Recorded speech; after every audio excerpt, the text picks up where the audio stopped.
তুফান সিনেমাটা দেখলাম।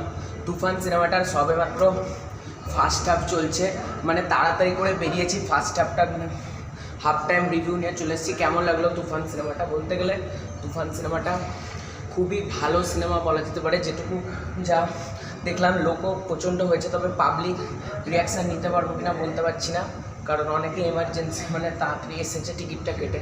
তো আমি তুফানটা দেখলাম, এত দূর জার্নি করে আসা এটা কিন্তু সফল হয়েছে। তুফান সিনেমাটা দেখার পর আমি যেটা বুঝলাম, তুফান সিনেমাটা কিন্তু খুবই ভালো একটা সিনেমা বলা যেতে পারে।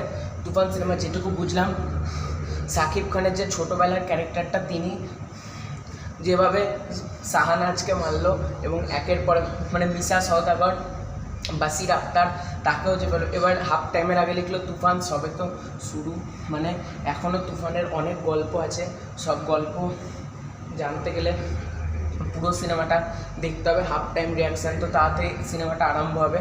তো যেটুকু বললাম, তুফান সিনেমার দুটো গান দেখিয়ে ফেলেছে, মানে জানিয়ে আসবে আমার দিন এবং আমি ফেঁসে যাই, এই দুটো গান দেখিয়ে ফেলেছে এবং শান্তর ক্যারেক্টারটাকে দেখিয়ে ফেলেছে। সে খুব ইমোশনালি কানেক্টেড, মানে তাকে কোনো ফিল্মে চান্স দেওয়া হচ্ছে না, একটা সিনেমা থেকে তার সিন কেটে বাদ দিয়ে দেওয়া হয়েছে।